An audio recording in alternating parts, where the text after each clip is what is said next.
এই বিশ্লেষণে স্বাগত। আজ আমরা এক দারুণ কৌতূহলোদ্দীপক যাত্রায় বেরোব। আমরা দেখব ভূগোল কিভাবে তার পুরনো দিনের একদম খটমটে গাণিতিক আর পরিসংখ্যানের মডেল থেকে বেরিয়ে এসে মানব মনের এক জটিল ও বিচিত্র সমীকরণের দিকে নজর দিতে শুরু করেছিল। একটা সময় ভাবা হতো যে মানুষের আচার-আচরণকে বোধহয় গণিতের সূত্রের মতো নির্দিষ্ট নিয়মে বাঁধা যায়। কিন্তু বাস্তবের চিত্রটা যে কতটা আলাদা আর মানুষের মন যে ঠিক কতটা বিচিত্র, সেটাই আজ আমাদের এই বিশ্লেষণের মূল ফোকাস। তো চলুন সরাসরি মূল আলোচনায় যাওয়া যাক। আজকের এই পুরো যাত্রায় আমরা মূলত ৬টি ধাপে এগোব। প্রথমে দেখব পরিমাণগত যুগ, এরপর কিভাবে আচরণমূলক ভূগোলের বিবর্তন ঘটল, এর আসল সংজ্ঞা ও মূল বৈশিষ্ট্যগুলো কি, এর পেছনে থাকা প্রধান প্রবক্তা ও তত্ত্বসমূহ, এবং একদম শেষে এর সমালোচনা আর বাস্তবে এর কি প্রভাব রয়েছে সেটা নিয়ে আলোচনা করব। শুরুতেই আসছে আমাদের প্রথম পর্ব, পরিমাণগত যুগ এবং তথাকথিত অর্থনৈতিক মানুষের মোহ। ১৯৫০-এর দশকের দিকে ভূগোলে একটা বিশাল পরিবর্তন আসে। তখন ধরে নেওয়া হতো যে মানুষের প্রতিটি সিদ্ধান্তকেই বোধহয় গাণিতিক সূত্রে মেপে ফেলা সম্ভব। পজিটিভিস্ট বা দৃষ্টবাদী দৃষ্টিভঙ্গি থেকে মনে করা হতো মানুষ হল পুরোপুরি যুক্তিবাদী এক ইকোনমিক ম্যান বা অর্থনৈতিক মানুষ, যার একমাত্র লক্ষ্য হল নিজের লাভ সর্বোচ্চ করা। কিন্তু একটু ভাবলেই বোঝা যায় মানুষ তো আর রোবট নয়, তাই না? আচরণমূলক দৃষ্টিভঙ্গি আমাদের একদম ভিন্ন একটা বাস্তব দেখায়। এখানে মানুষ নিখুঁত নয়, বরং সে তার সীমিত জ্ঞান দিয়ে এমন সব সিদ্ধান্ত নেয় যা হয়তো নিখুঁত নয়, কিন্তু তার জন্য সন্তোষজনক বা স্যাটিসফাইং। এবার আমরা যাব দ্বিতীয় পর্বে। দেখব আচরণমূলক ভূগোলের বিবর্তন, যাকে এক অর্থে একটি দার্শনিক বিদ্রোহ বলা যায়। আগের সেই নিরেট গাণিতিক মডেলগুলো মানুষের আসল স্থানিক আচরণ বা স্পেশাল বিহেভিয়ার বুঝতে বারবার ব্যর্থ হচ্ছিল, আর এই ব্যর্থতা থেকেই জন্ম নেয় একটা প্রয়োজনীয় দার্শনিক বিদ্রোহ। ভৌগোলিক চিন্তাধারার বিবর্তনের দিকে যদি আমরা একটু নজর দিই, দেখব ঊনবিংশ শতাব্দীর শেষ ভাগে মনে করা হতো প্রকৃতিই মানুষকে নিয়ন্ত্রণ করে, যাকে বলে পরিবেশগত নিয়ন্ত্রণবাদ। এরপর ১৯৫০-এর দশকে এলো গণিত দিয়ে মানুষকে মাপার সেই পরিমাণগত বিপ্লব। আর অবশেষে ১৯৬০ এবং ৭০-এর দশকে এসে ভূগোলবিদরা একটা ব্যাপার পরিষ্কার বুঝতে পারলেন। আসল খেলাটা আসলে বাইরের পরিবেশে নয়, চলছে মানুষের মনের ভেতরে, মানে মানুষের অনুভূতির স্তরে। চলে আসছি তৃতীয় পর্বে, আচরণমূলক দৃষ্টিভঙ্গির সংজ্ঞা। এখানে আমরা স্থান এবং বিষয়মুখিতা নিয়ে কথা বলবো। তো এই নতুন আচরণমূলক ভূগোলের আসল ব্যাপারটা আসলে কি?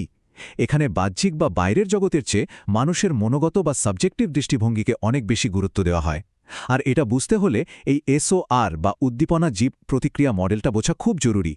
আগে মনোবিজ্ঞানের পুরনো এসআর মডেলে মানুষকে পুরোপুরি বাদ দিয়ে শুধু উদ্দীপনা আর তার সরাসরি প্রতিক্রিয়ার কথা বলা হতো।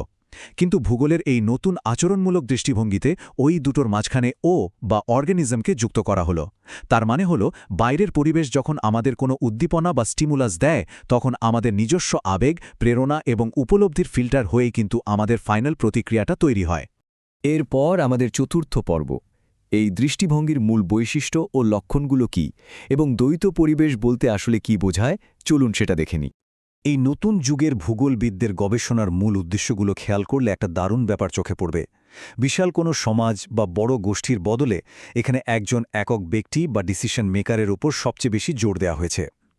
পাশাপাশি মনোবিজ্ঞান আর সমাজবিজ্ঞানের নানা ধারণা ধার করে নিয়ে এসে মানুষের সিদ্ধান্ত নেওয়ার পেছনের পুরো প্রক্রিয়াটি বোঝার চেষ্টা করা হয়েছে। এদের চিন্তাধারায় পরিবেশের একটা চমৎকার দ্বৈত রূপ বা ডুয়েল ক্যারেক্টার দেখা যায়। এই দ্বৈত রূপের বিষয়টা আরেকটু বুঝিয়ে বলি। কফকা তার একটা লেখায় মধ্যযুগীয় সুইজারল্যান্ডের খুব চমৎকার একটা লোককথার উদাহরণ টেনেছিলেন। গল্পটা অনেকটা এরকম। একজন পরিব্রাজক কনকনে শীতের রাতে বরফে ঢাকা একটা হ্রদ পার হয়ে এসেছিলেন।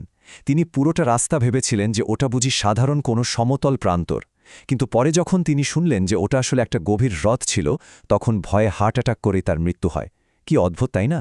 এই গল্পটা খুব সুন্দরভাবে প্রমাণ করে যে মানুষের আচরণ বা প্রতিক্রিয়া আসল বাস্তব জগতের চেয়ে তার উপলব্ধির বা সাবজেক্টিভ জগতের উপর অনেক বেশি নির্ভরশীল। এবার পঞ্চম পর্ব, প্রধান প্রবক্তা ও তত্ত্বসমূহ এবং অনুভূতির মানচিত্রায়ন। এবার আমরা এমন কয়েকজন অগ্রগামী ভূগোলবিদদের কাজের সাথে পরিচিত হব, যারা মানুষের মনস্তাত্ত্বিক এই নতুন ও অজানা এলাকার নিখুঁত মানচিত্র তৈরি করতে পেরেছিলেন।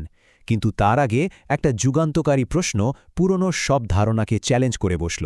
প্রশ্নটা হলো, মানুষ কি সত্যিই নিখুঁত বা সর্বোত্তম সিদ্ধান্ত নেয়?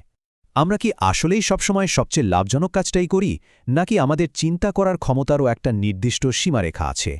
এই প্রশ্নের সোজা উত্তর হল না। আমাদের কাছে তো আর দুনিয়ার সব তথ্য থাকে না, আর আমাদের ভাবনার ক্ষমতাও বেশ সীমিত। হারবার্ট সাইমন ঠিক এই ব্যাপারটিকেই বলেছিলেন সীমাবদ্ধ যৌক্তিকতা বা বাউন্ডেড র্যাশনালিটি। জুলিয়ান ওলপার্ট সুইডেনের কৃষকদের উপর একটা দারুণ গবেষণা করেছিলেন। তিনি দেখিয়েছিলেন যে কৃষকরা কখনোই সর্বোচ্চ লাভের আশায় একদম নিখুঁতভাবে চাষাবাদ করে না। উল্টো তারা এমন একটা সিদ্ধান্ত নেয় যা মোটামুটি তাদের প্রয়োজন মেটায়। সোজা কথায়, মানুষ অপটিমাইজার নয়, মানুষ হল স্যাটিসফাইসার। আর এই বিষয়টা চমৎকারভাবে তুলে ধরে কেনেথ বোল্ডিংয়ের ১৯৫৬ সালে যুগান্তকারী ধারণাটিকে। এই মডেলে তিনি খুব সুন্দর করে দেখিয়েছেন যে প্রতিদিনের জীবনের নানা অভিজ্ঞতা থেকে পরিবেশ সম্পর্কে আমাদের মনের ভেতরে একটা ছবি বা ইমেজ তৈরি হয়, আর এই ইমেজগুলোই আমাদের প্রতিটি আচরণ আর সিদ্ধান্তকে পেছন থেকে নিয়ন্ত্রণ করে।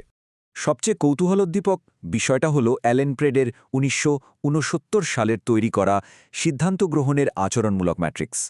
তিনি এই গাণিতিক ছকে দেখিয়েছিলেন যে একজন অদক্ষ সিদ্ধান্ত গ্রহণকারীও অনেক সময় কেবল ভাগ্যের জোরে বা দৈবক্রমে সফল হয়ে যেতে পারে, কোনোভাবেই তার যুক্তির কারণে নয়। আর এই ব্যাপারটা পুরনো সেই নিখুঁত ও লাভজনক ইকোনমিক ম্যান তত্ত্বকে পুরোপুরি ভুল প্রমাণ করে দেয়।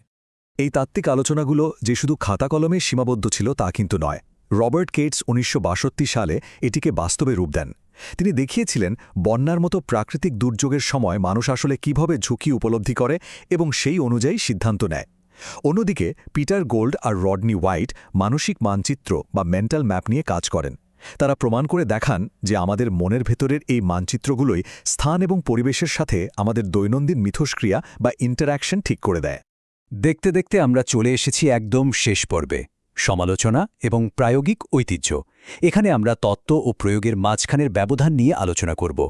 যে কোনো ভালো তত্ত্বেরই কিছু না কিছু সীমাবদ্ধতা থাকে।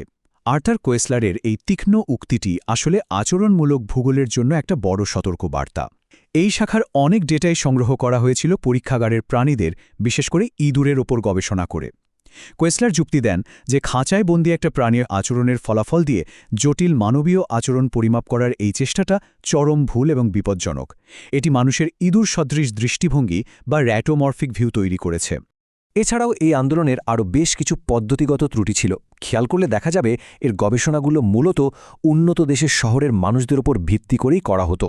ফলে অন্য জায়গার চিত্রটা অজানাই থেকে যায়। তাছাড়া তাত্ত্বিক ধারণার সাথে সাধারণ মানুষের বাস্তব নগর পরিকল্পনার একটা বিশাল দূরত্ব থেকে গিয়েছিল। গবেষকরা কেবল পর্যবেক্ষকই রয়ে গিয়েছিলেন, বাস্তবে নীতি নির্ধারণের জায়গায় তাদের অংশগ্রহণ ছিল নামমাত্র। তবে এত সব সমালোচনা থাকা সত্ত্বেও আচরণমূলক ভূগোলের অবদান কিন্তু কোনোভাবেই অস্বীকার করার উপায় নেই। মানুষ আর পরিবেশের ভেতরের সম্পর্কটা গভীরভাবে বোঝার জন্য এটি একটা স্থায়ী ও অত্যন্ত মজবুত কাঠামো তৈরি করতে পেরেছিল। বর্তমানে এটি আধুনিক ভূগোলের পজিটিভিস্ট ধারার ভেতরেই ব্যাপকভাবে গৃহীত একটা পদ্ধতি, যা পরিবেশগত নানা পরিকল্পনায় পরিবর্তন আনতে খুব গুরুত্বপূর্ণ ভূমিকা রাখছে। পুরো বিশ্লেষণ শেষে অত্যন্ত গভীর একটা দার্শনিক প্রশ্ন কিন্তু থেকেই যায়। এতক্ষণ আমরা জানলাম যে আমাদের মনের ভেতরে ত্রুটিপূর্ণ এবং অসম্পূর্ণ মানচিত্রগুলোর উপর ভিত্তি করেই আমরা বাইরের পৃথিবীতে নানা সিদ্ধান্ত নিচ্ছি, শহর বানাচ্ছি, পরিবেশকে বদলাচ্ছি। তাহলে প্রশ্ন হলো, আসল বাস্তব পরিবেশ এবং আমাদের মনের উপলব্ধির পরিবেশের এই বিস্তর ফারাকের মধ্যে দাঁড়িয়ে দিন শেষে আমরা আসলে কেমন একটা পৃথিবী গড়ে তুলছি? এই প্রশ্নটি ভবিষ্যতের জন্য এক দারুণ ভাবনার খোরাক হয়ে রইল। আজকের বিশ্লেষণ আমরা এখানেই শেষ করছি।